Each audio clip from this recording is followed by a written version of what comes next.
Good afternoon from the beautiful Hayden Clark Alumni Center here on the hilltop.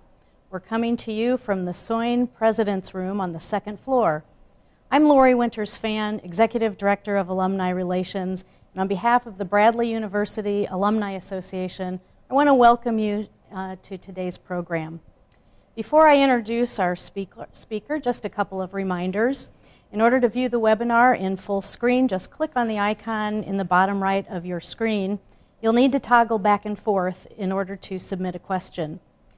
Enter your questions or comments into the chat box in the lower half of your screen and hit submit.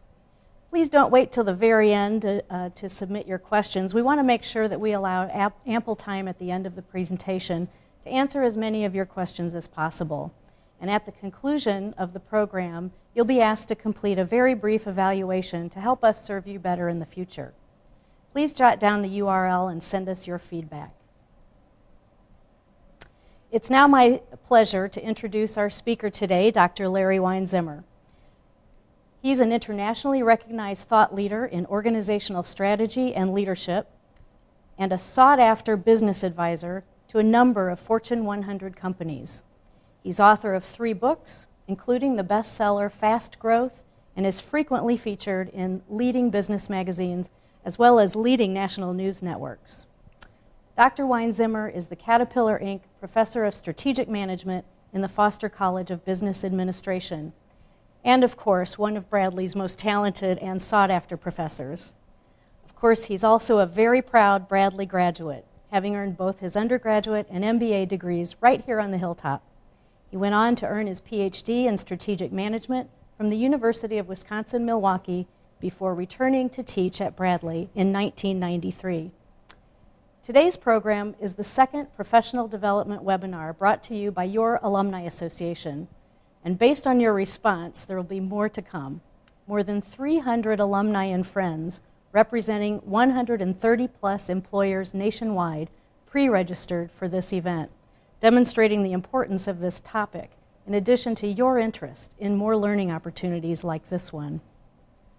The topic of today's discussion is based on Dr. Weinzimmer's most recent book, The Wisdom of Failure, which was released just a few weeks ago to great acclaim and has since earned the #1 spot on Barnes & Noble Top 100 list and #3 on the Wall Street Journal's bestseller lists. Dr. Weinzimmer, this book seems to have really hit a nerve. You've been in great demand. I think you told me you've done at least 26 interviews in national media outlets. Mm-hmm. So before we begin the presentation, would you just tell us a little bit about why you decided to study failure and write this book? Yeah, great question, Lori. Let me also say how excited I am to be here today to be able to talk about this topic. I've been doing some research on this topic, and I'll get into this a little bit later, for about 7 or 8 years. And about 2 years ago, took a look at the top 25 leadership books on the market. And what I found was those leadership books are all basically saying the same thing. What they're saying is, in order to be an effective leader, you need to imitate or emulate success of those leaders. And truly to be an effective leader, it's not only imitating success of leaders, it's also understanding what I refer to in the book as the dark side of leadership. These books that are on the market all want us to believe the road is always smooth and the sky is always blue. But what we found is that most leaders really don't have smooth roads and blue skies all the time. And so what do they do in those situations where they're challenged and the things that work during successful times aren't effective? And so what's happened is it's really lulled us into a false understanding of what effective leadership is. We've talked about successes, but we really don't talk a lot about failure, and that's really what led me to this topic. That's really interesting. I'm anxious to hear the rest of the session. Great. And to start things out, Lori, I want to tell a story. I actually start the book telling this story, and it's a story of one of the most recognized leaders of the last decade. He was lauded as one of the greatest leaders in U.S. industry. He took a regional company from a small, unrecognized organization to an organization of national prominence in a very short period of time. He became more successful than his wildest dreams, and owned lavish homes around the world and flew in a Learjet, was personal friends with the President of the United States. And what made this story so interesting was he was really a rags to riches story. He grew up in a family with extreme poverty. They didn't even have running water. His father worked 3 jobs. He worked as a small child to help put food on the table. So it's just a tremendous success story. As a young man, he entered into college and had an undergraduate degree in economics. Got some interest from a professor there who actually sponsored him and said he was really a student that had a strong work ethic and would be very successful. So he sponsored this individual to get his master's degree. After serving 4 years in the military, this individual went back and got his PhD in economics and then entered industry. His successes were very well recognized. As a matter of fact, Fortune named his company the most innovative company in the US 6 years in a row. And the Fortune magazine also named his company one of the best companies to work for. And so leadership gurus said that we needed to be like this individual. We read about him, we talked about him, we sent our executives to seminars to learn about him. And so he was truly a successful leader in every aspect. He gave to charities, he volunteered his time, and some even called him a hero. The individual that I'm talking about is a man by the name of Ken Lay. Ken Lay, if you're not familiar with who he is or who he was the CEO of Enron when they had all those problems, and was recently profiled in a book, The 101 Biggest Bastards in the history of industry and politics. And so truly there are 2 sides to every story. As I mentioned before, in leadership we tend to talk about one side. We tend to talk about successes, but we don't talk much about failure, and I think that's why this book has gotten so much attention. It's really telling the untold story that oftentimes we don't like to talk about. So why don't we get into the presentation, and I'll go through some of the research and some of the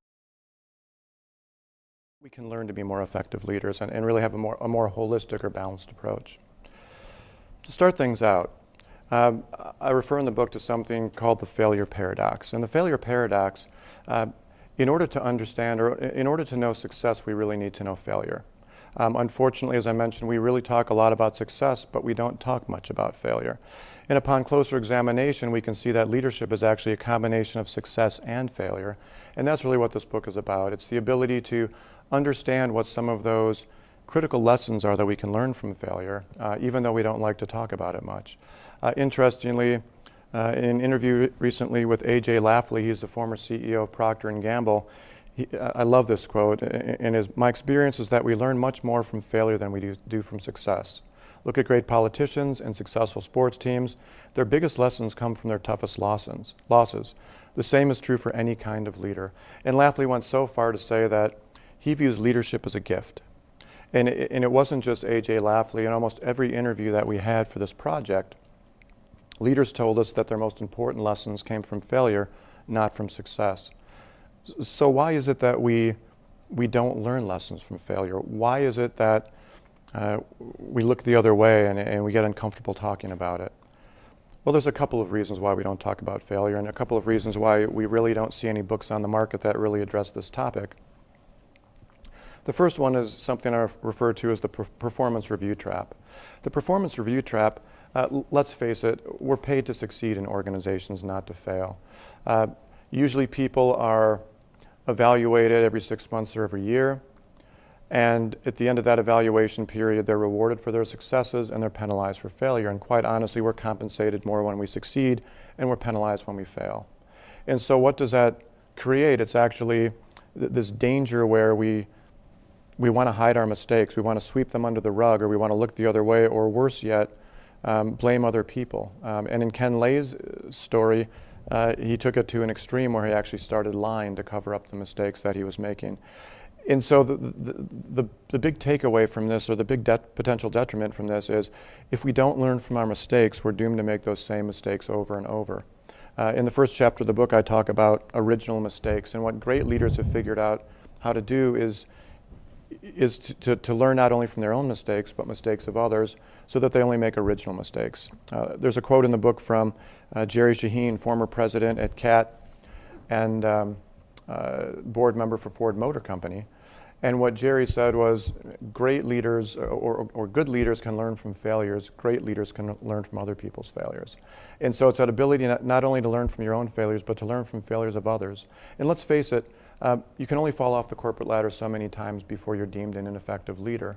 And the ironic thing is, the higher you go, the greater the fall. And the greater the fall, the more potential detriment, not only to your career, but also to the organization. So that's the first reason why we don't talk much about failure. The second reason we don't talk much about failure is we've created a culture of perfectionism, and this is very specific to the United States. Starting as children, we learn that failure is not an option. When children start kindergarten, they're told that they shouldn't make mistakes. We learn to color inside the lines. We strive for perfectionism, and the more that we focus on perfectionism, the less tolerable mistakes become. And that's the real danger in not understanding or not accepting that we're going to make mistakes. As human beings, we make mistakes. It's part of being who we are. And the quote, "To err is human," is so true. And as leaders, we will make mistakes. And so, what do you do about those mistakes? Do you learn from them? Do you stand up and dust yourself off, or do you try and push them the other way so you try and look good in every situation, when in fact we really can't do that? In order to do the book, and I'm not a big fan of books that are based on opinion, so this book is actually grounded in quite a bit of research, and I refer to it as the perfect storm. Why I refer to it as the perfect storm, a lot of things just kind of serendipitously came together at the same time. To begin with, this study started now it's about 9 years ago. I'd spent, at that time, 7 years researching organizations to try to find out the efficacy of learning from mistakes.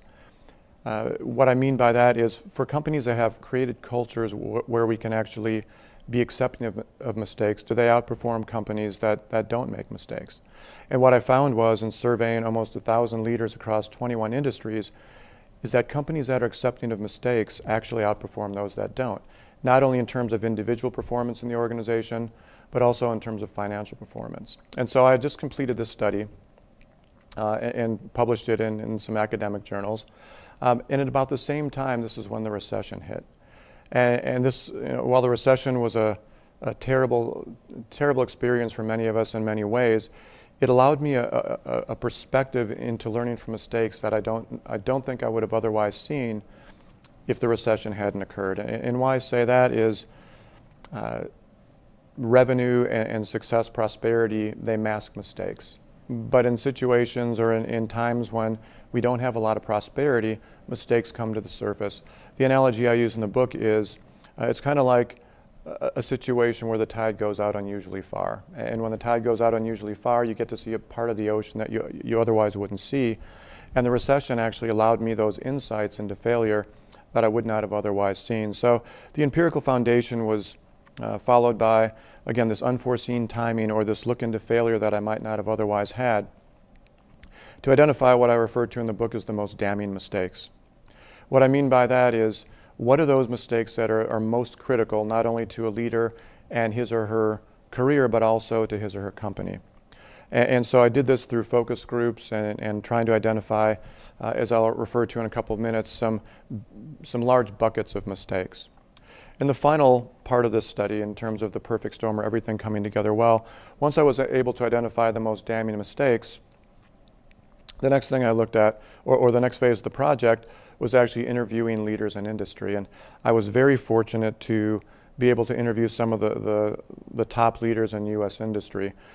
What I found was many leaders really didn't want to talk about mistakes, though. So oftentimes I would go to former CEOs and ask them about their experiences, their successes, and their failures. And they were much more open to talk about, again, what I refer to as the dark side of leadership, or the mistakes they've made, or mistakes they've seen from others.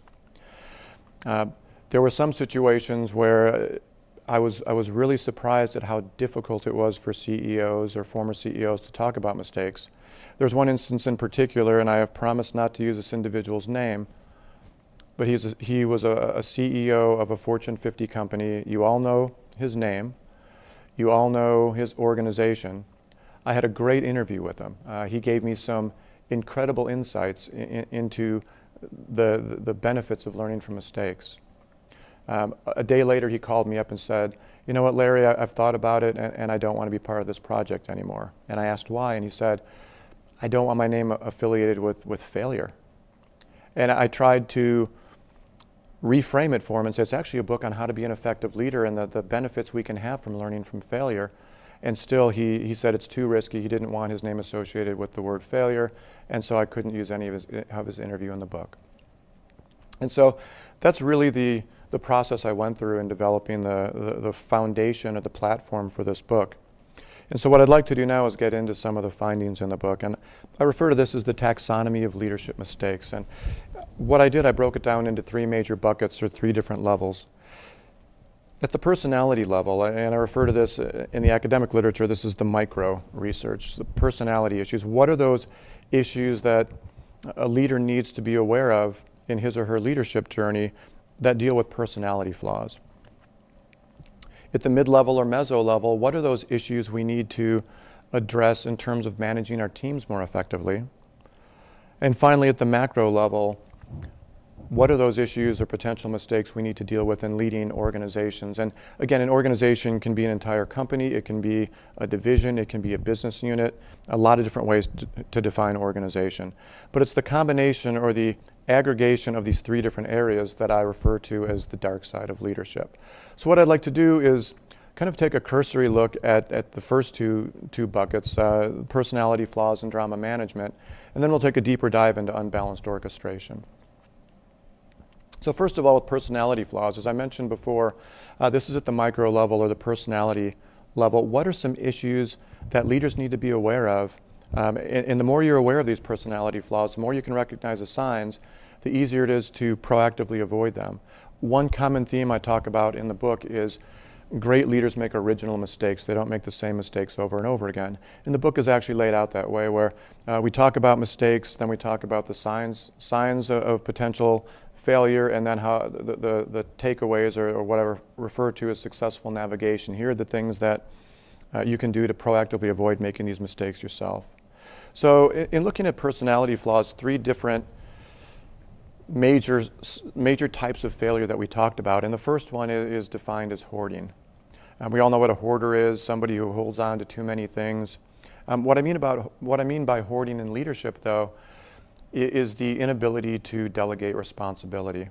A lot of times people will talk about micromanagers, or they'll talk about control freaks, people that can't allow employees to succeed. And hoarding encompasses both of those factors, but it also talks about, or it's also a problem that really focuses on hoarding power and not let employees grow. By not empowering your people, by not delegating responsibility, what happens is your employees don't grow, and at some point the workload is going to become so great that you can't do everything on your own. And so hoarding is a very damaging mistake, not only for your employees but also for your personal development as a leader. The second area under personality flaws is disengagement. This is where a leader becomes disengaged. Numerous reasons for this. It could be anything from celebrity leadership to a leader that they've been successful at a very young age, created a high-performance organization, and now they want to go off and do other things. And with a disengaged leader, they're not actively involved with their organization, and again, can create numerous mistakes.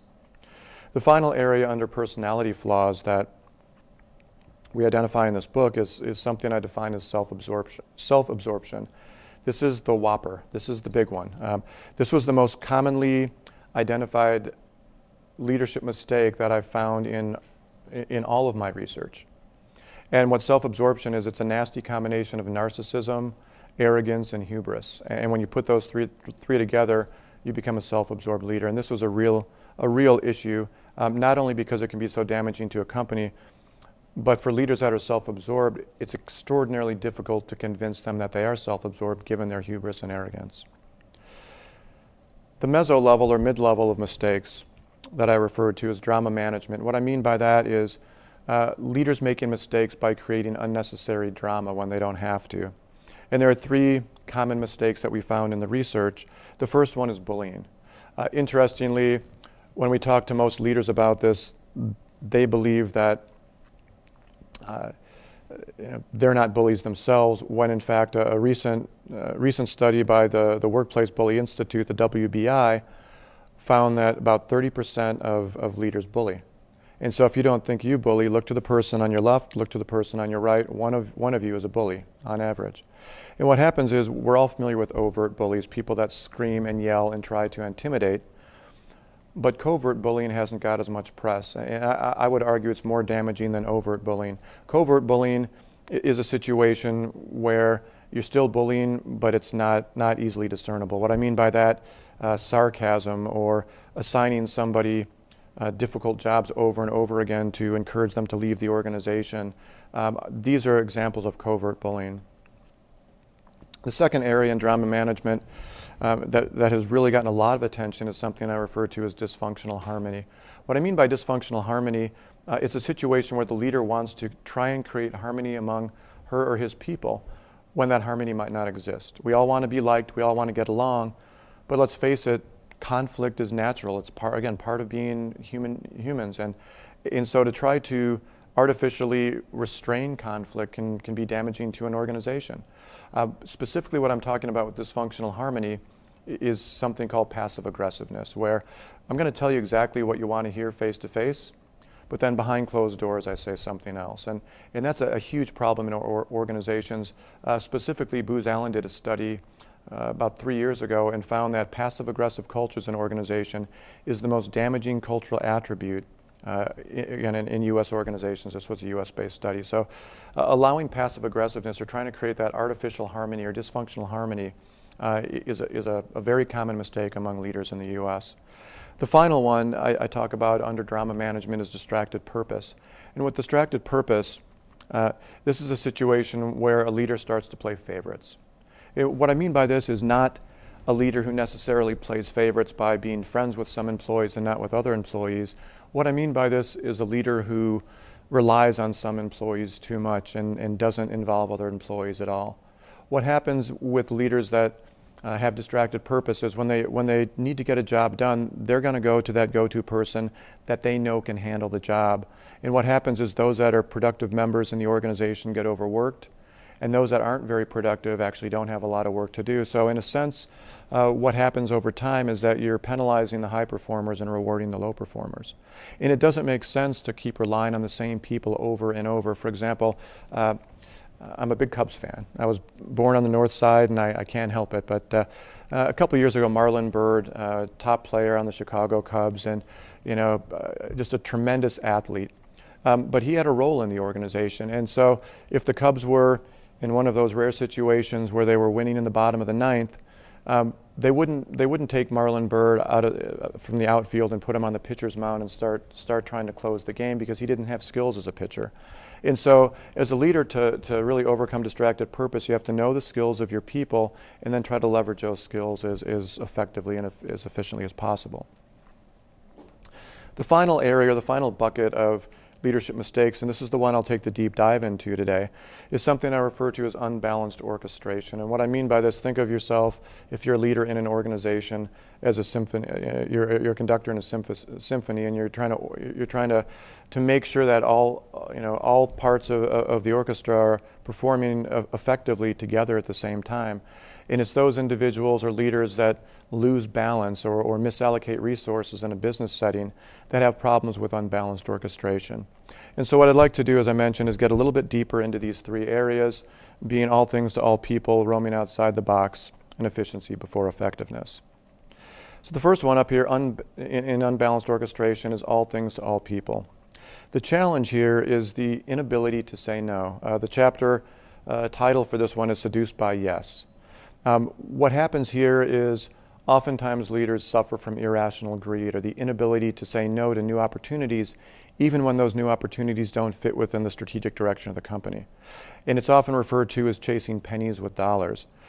As I mentioned, I had some great opportunities to interview some leading minds in leadership in the U.S. I had one interview with Jeff Hoffman, and Jeff is one of the founders and now the CEO of the parent company for Priceline.com. And Jeff gave me some great insights into this. And he said, when we started Priceline.com, we were approached by a lot of other organizations. For example, he was specifically referred to an opportunity he had where he had a chance to sell suitcases on Priceline.com. he met with his top management team, and they decided they were going to focus on what they did best, and that's what we know as Priceline.com today. And so there was a potential or an opportunity to make money, but they realized it didn't fit within the strategic direction of the organization. The consequence of leaders that don't have the ability to say no is something I refer to as strategy spaghetti. Strategy spaghetti, what I mean by this is the leader of the organization will take a bunch of strategy spaghetti, throw it up against the wall, and whatever sticks to the wall is what they decide to pursue. And again, they lose strategic direction in the organization. A great example of this, some of you may remember LA Gear, a shoe company, I want to say back 5 or 10 years ago, but this was probably about 20 years ago. And with LA Gear, the founder of LA Gear was an individual that started out in women's fashion, and he had a women's fashion shop down in Southern California. And one day he noticed some of his daughter's friends coming over to his house, and they were wearing boys' high tops. And he asked, "Why are you wearing boys' shoes?" And they said, "Well, we think they're stylish, but they don't make them for girls." So he totally shifted his business model. Instead of just looking at general women's fashions, and started focusing on women's fashions in the terms of high top shoes. And that's what we knew as LA Gear. And he bedazzled shoes. He put sequins on them and bright colors on them. And LA Gear became an overnight success. Unfortunately, the organization then decided to chase pennies with dollars. And what happened was, even though they were a women's fashion company, they decided to throw the inevitable strategy spaghetti against the wall, and they decided to get into men's high-performance basketball shoes. And there was a game on TV. They had some giveaways, and there's a game on TV where a college basketball game, and one of the players on Marquette University's basketball team was bringing the ball up the court, and his LA Gear high-performance men's basketball shoes literally disintegrated coming up the court on national TV. So here was a company that dealt in women's fashions. All of a sudden they tried to chase after something that was really outside of their business scope, and it eventually took the company down, not only the high-performance men's basketball shoes, but took down the women's fashion shoes as well. And so this consequence of following strategy spaghetti can be very difficult. One way to successfully navigate and try to make sure you're not saying yes when you should be saying no is to make sure you're focusing on needs rather than your products or services. And I can't overemphasize the importance of this. It sounds pretty basic. Yeah, we'll focus on needs rather than product or service, but this is a critical consideration. And let me give you an example. This is kind of a classic example, but back in the late 1800s, early 1900s, railroad was the dominant form of transportation in the U.S. The richest people in the world were the owners of these railroads. If you would have asked these owners of the railroads, what business they were in, why did they exist, they would have told you that they were in the railroad business, and they focused on the product rather than the need. Truly, they weren't in the railroad business. They were in the transportation business, but they weren't able to see that. As on-highway trucking evolved, as airline technology evolved, instead of seeing this as a natural extension of their business, they saw this as competition.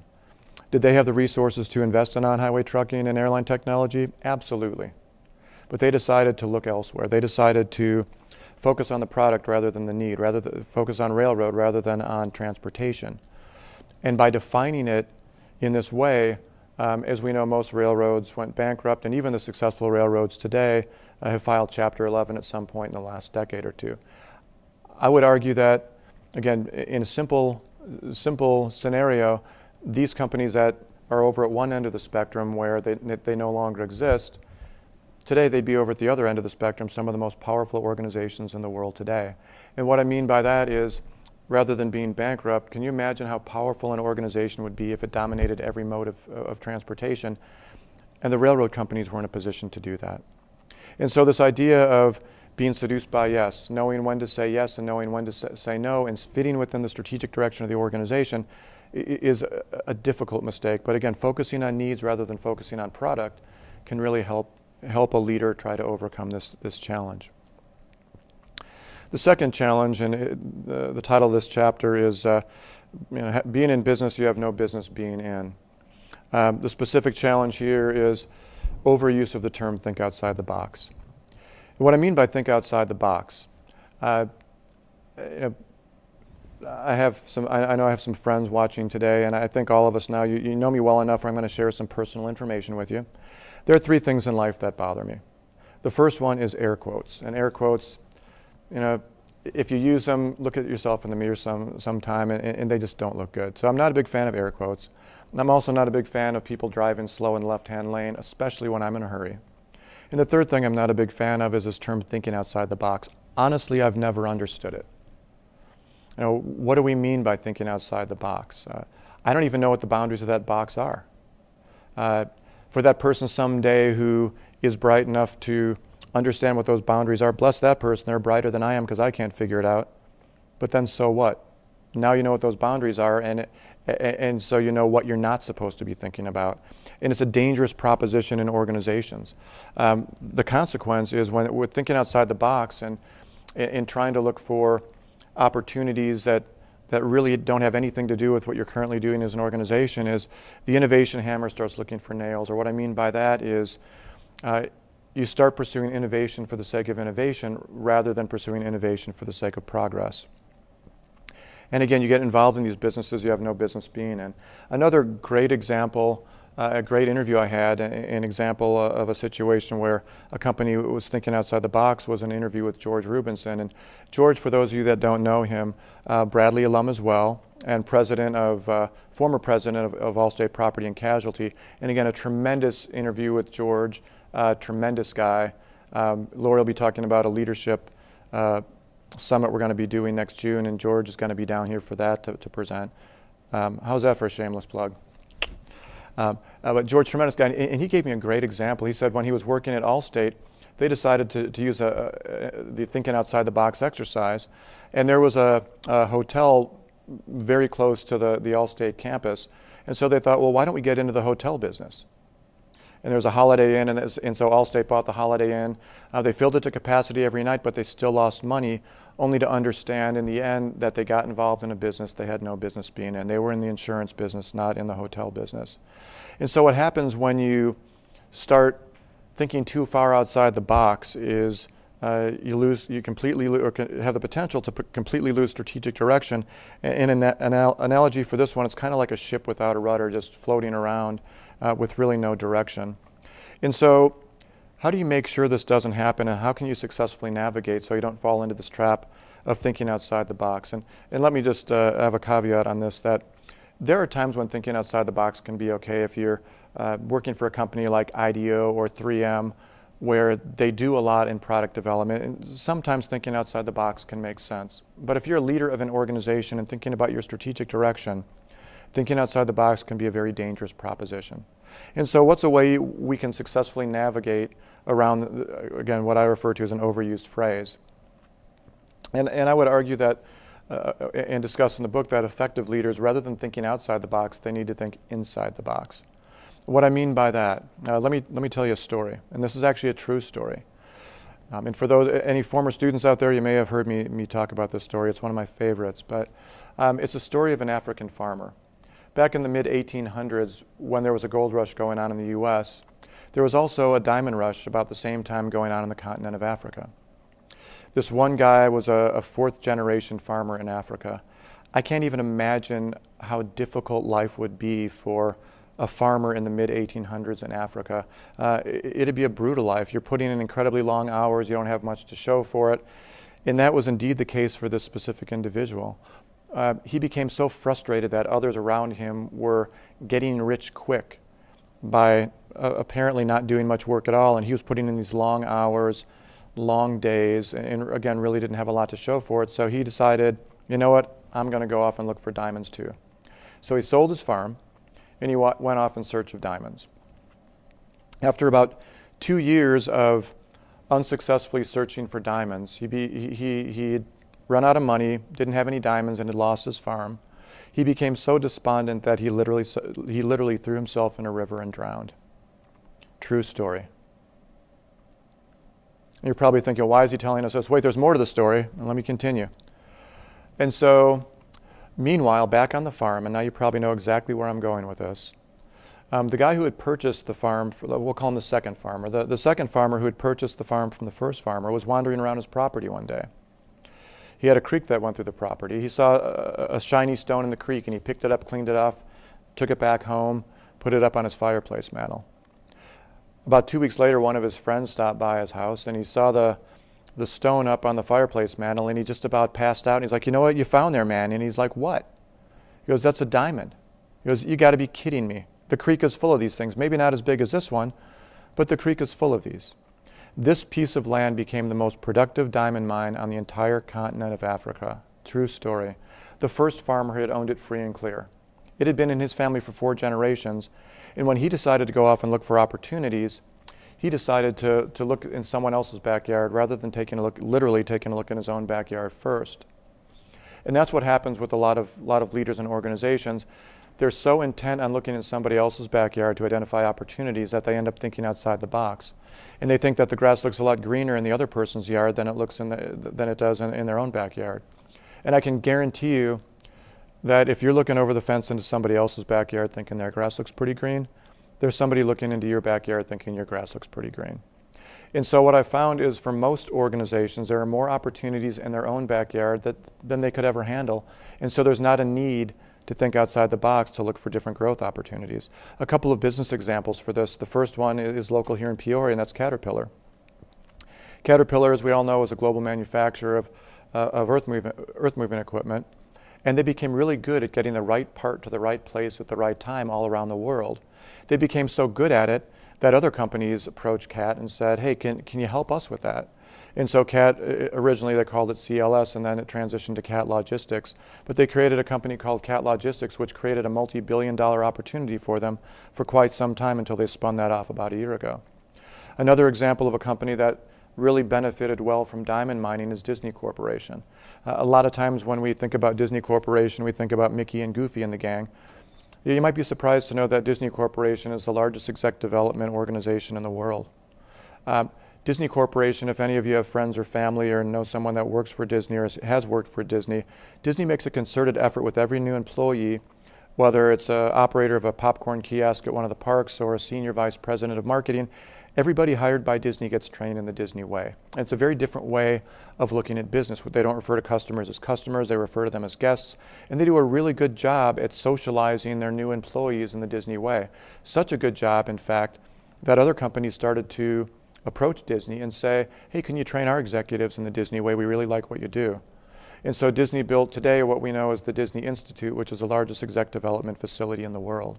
And so these are a couple great examples of companies that have found opportunities in their own backyard. And honestly, this is the low-hanging fruit. These are low-risk opportunities. And why I say that is these companies are already doing it for themselves, so why not do it for someone else? The final area I want to talk about under unbalanced orchestration is a chapter entitled Entrenched Inefficiency. The challenge for that, and this is a Kenichi Ome quote, rowing harder doesn't help if the boat is heading in the wrong direction. What I mean by effectiveness and efficiency, effectiveness is doing the right thing. Efficiency is doing things right. What happens with many leaders is they decide to focus on they decide to focus on efficiency rather than effectiveness, when in fact the whole concept of strategy is to ensure effectiveness first. Make sure you're doing the right thing before you ever worry about doing things right. An example I start with in the book, and the book actually has a lot of business examples, some political examples, and numerous sports examples. I started with a sports example at the beginning of this chapter, and I profile a guy by the name of Robert Millar, a well-known cyclist in Scotland. He became the first cyclist out of the UK to ever win a stage of the Tour de France. And the stage he won was the mountain stage, and so in that stage you get the title King of the Mountain. And so he had national and international acclaim from that. A couple years later he had a chance to make history or do something that few had done before, and that was to win the same stage again. And he was in a perfect position to do that. Near the end of the race he had a significant lead over everyone else. If any of you are cyclists, you know that your feet are working in unison as one foot is pushing down, the other foot is pulling up. He was in perfect aero position. At that moment in time, he was the most efficient cyclist in the world. Unfortunately, he wasn't effective. He wasn't doing the right thing. A couple of kilometers earlier, he misunderstood the directions of one of the race officials, and he rode off the racetrack without knowing it. So he was incredibly efficient, but he was doing the wrong thing. The consequence is becoming really good at doing the wrong thing when we talk about efficiency and effectiveness. And one story, a gentleman by the name actually, I think he asked me not to use his name on this, so I'll keep his company anonymous. But I did some consulting work with this organization not too long ago. And first time I met with them, they came right out and said, our competitive advantage is customer service. We do this better than anybody else. As a matter of fact, we just invested $10 million in a new customer service program. Well, it struck me as kind of odd. And why I say that is they were in a commodity industry. And in commodities, as many of you know, in commodities, companies compete on price. Customer service usually doesn't play a large part in the value proposition. So we surveyed customers, and lo and behold, found out that customers really didn't care about customer service. Were they correct that they were the best in the industry in customer service? Absolutely, they were correct. They were the best in customer service. Again, they invested $10 million in this customer service program. Unfortunately, customers didn't care about it, and as a matter of fact, the $10 million they invested in customer service actually priced them out of the market, the factor that customers did care about. So they were really good at doing the wrong thing. And that's what happens when organizations put efficiency, or leaders put efficiency before effectiveness. A couple other examples, and these I can talk about.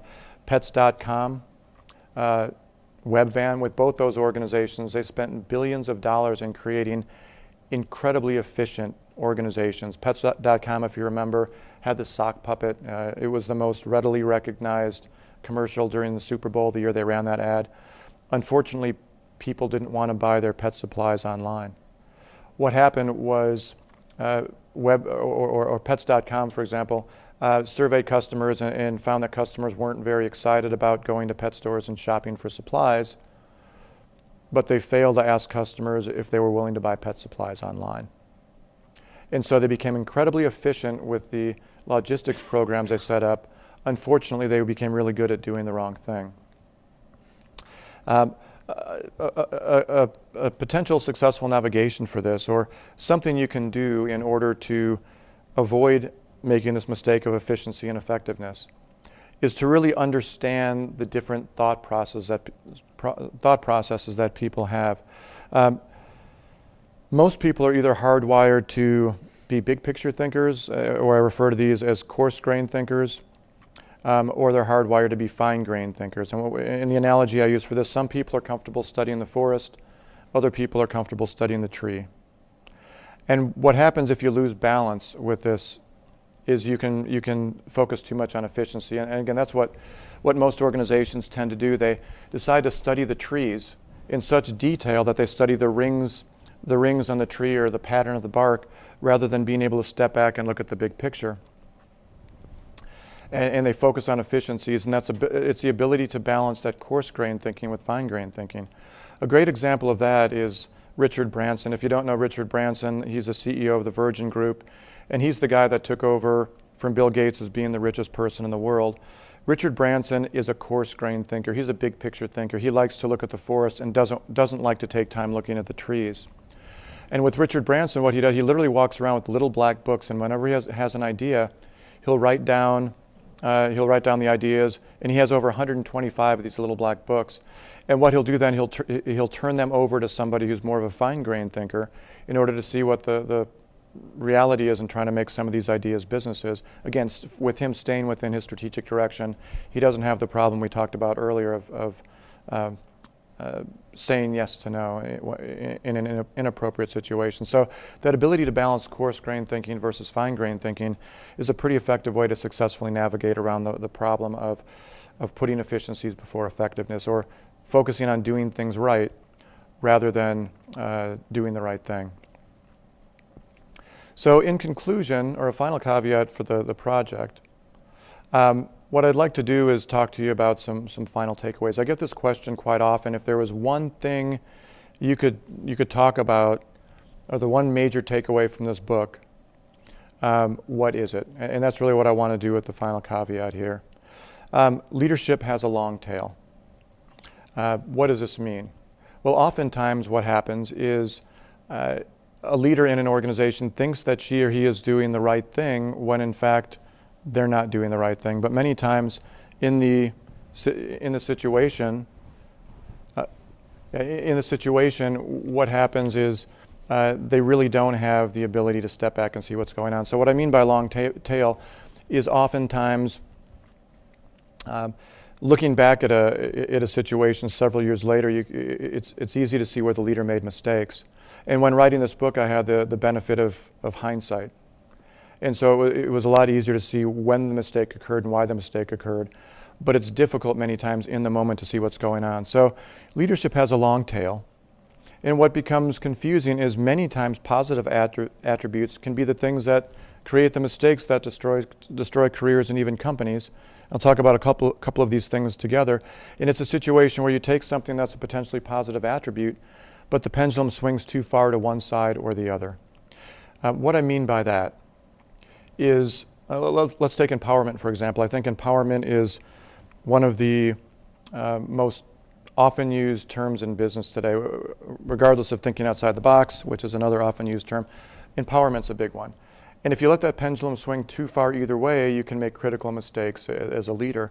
For example, if you take that empowerment pendulum, let's say, and it swings too far to one side where you don't empower anyone at all, that's the chapter in the book on hoarding, where you micromanage and you control and you don't let your employees grow and develop, and so you need to empower more. If the pendulum swings too far the other direction, where you empower too much, you become perceived as a disengaged leader where you're really not actively involved with your employees anymore. So here's something, empowerment, which we talk about so much, and leaders have to empower, and it's an effective leadership technique. But when you take this positive attribute of empowerment and you let that pendulum swing too far one way or the other, that's when the mistakes occur. And really with all 9 mistakes profiled in the book, it's situations where you take something that can potentially be a good attribute and the pendulum swings too far to one direction or the other. And so really what it comes down to, the big takeaway at the end of this book, is for every leader to find their sweet spot.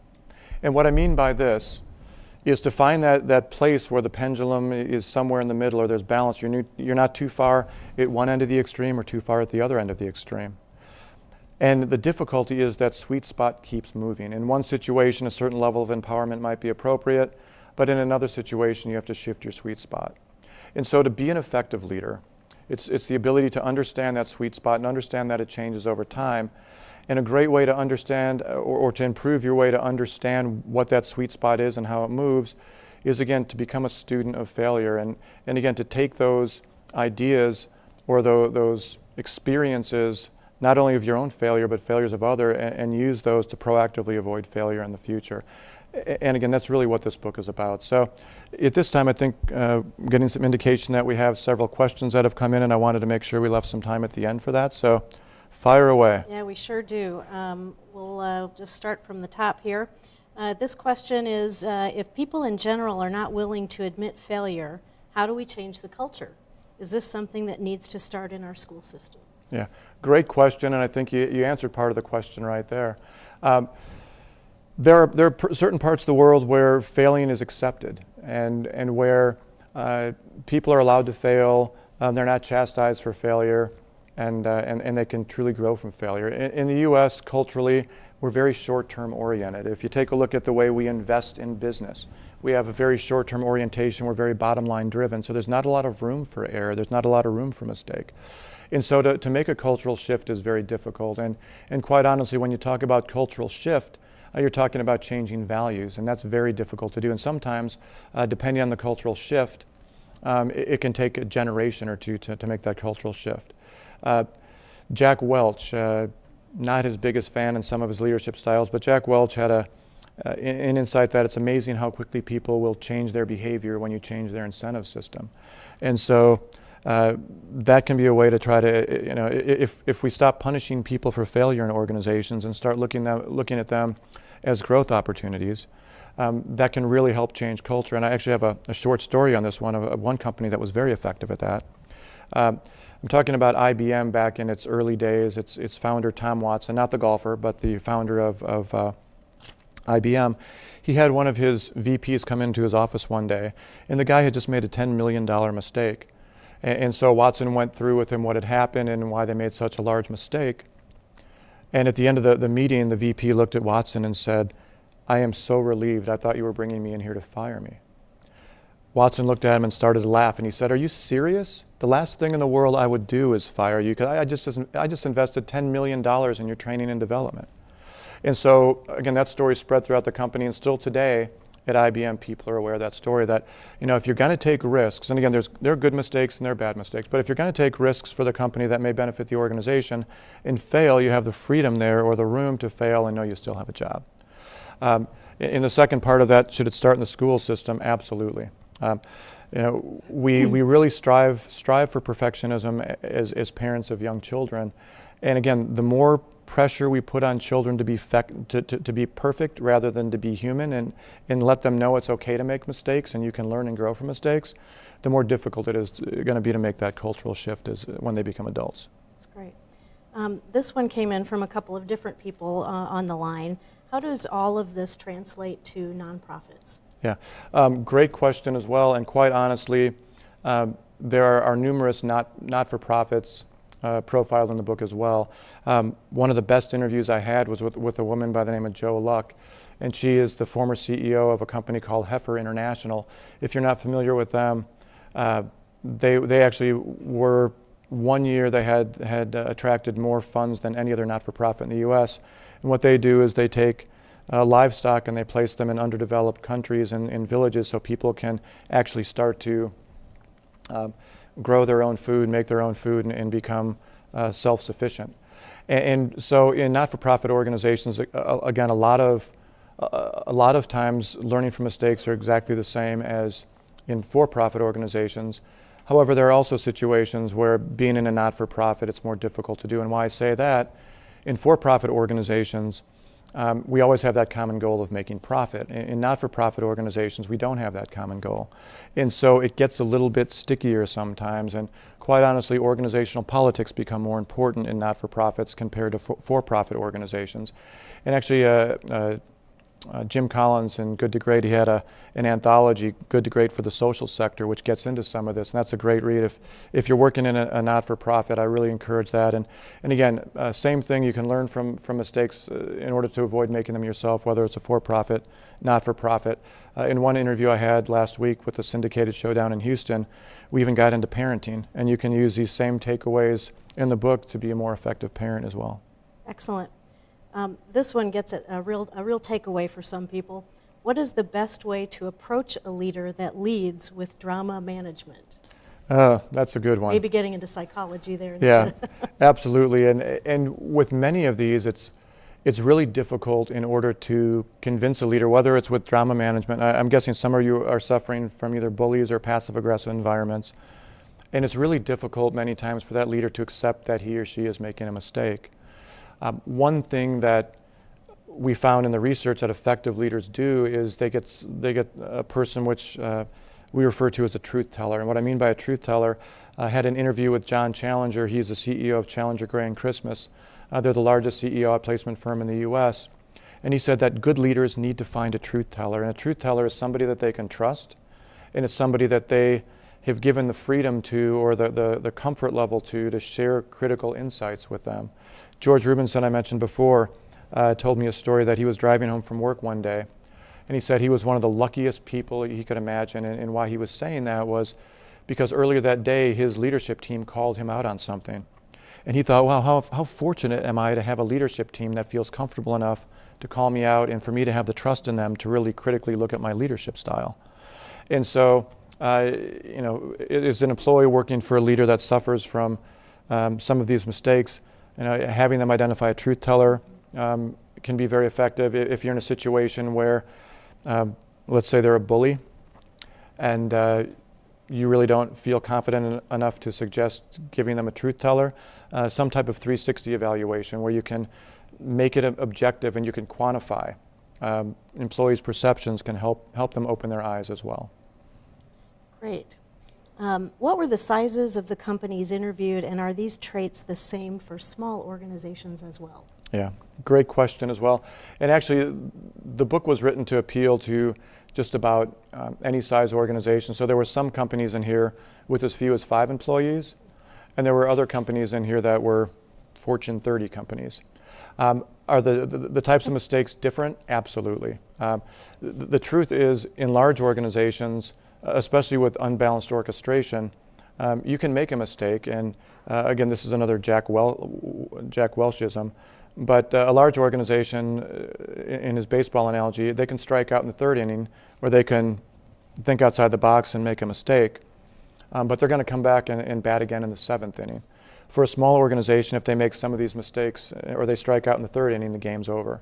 And so for many of these mistakes that are profiled in the book, they become more amplified or even more important for small business owners because they don't have the slack or the depth in the organization to cover or recover from those mistakes.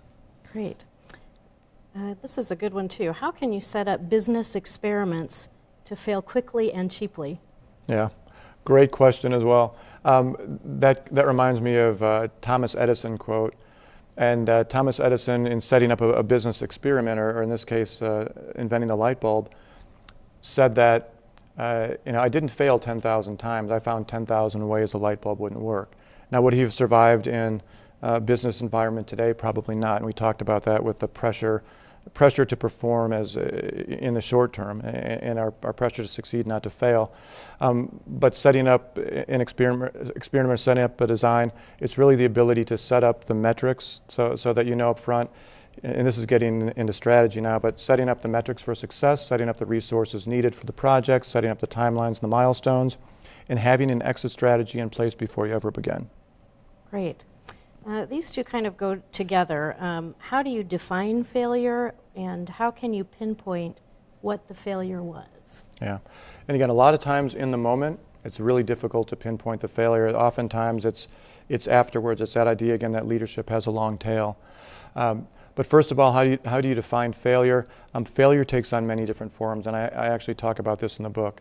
There are some failures that it's somebody taking an unnecessary risk, or it's somebody making a mistake that could have been avoided up front. In other situations, it's just stretching too far in a situation that can have a huge payoff and benefit the organization. So there is no one single definition for failure. They come in many different shapes and sizes with different types of consequences.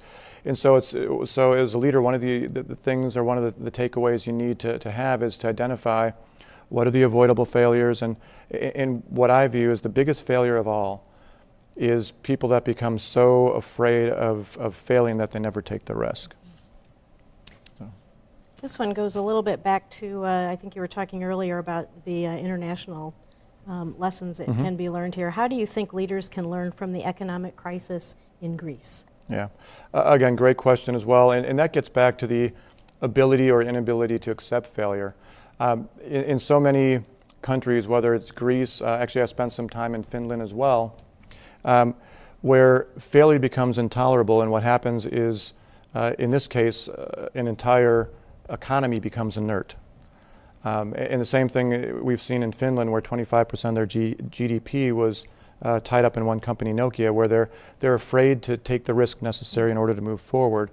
And so I think in those situations, those are great lessons, or kind of a lot of the things we talked about in the book that are amplified kind of at the GDP level rather than the company level. Great. I'm afraid we're out of time, unfortunately. I know there's probably some other questions that might be coming in. So, Dr. Weinzimmer, thank you so much for spending the afternoon with us. This does conclude our program, but I would remind you to please tell us how we did by completing the evaluation. There should be a URL on your screen. If not, it's www.surveymonkey.com/s/wisdom of failure. We will be making Dr. Weinzimmer's slide presentation as well as the recorded version of this webinar available to you very soon, so watch for that notification. And if you're interested in even more personal and professional development programming, be sure to mark your calendars, as Dr. Weinzimmer already plugged, for June 13th to the 15th, 2013. We'll be hosting a 2-day leadership summit right here on campus, where you'll have the opportunity to interact with and learn from dozens of distinguished Bradley faculty and alumni, all thought leaders and experts in their fields. So watch for more on this exciting event at bualum.org coming very, very soon. In the meantime, I invite you to call or email us with any questions or comments about this or any other alumni programming. From here in the beautiful Hayden Clark Alumni Center, good afternoon, everyone, and thanks again for joining us today.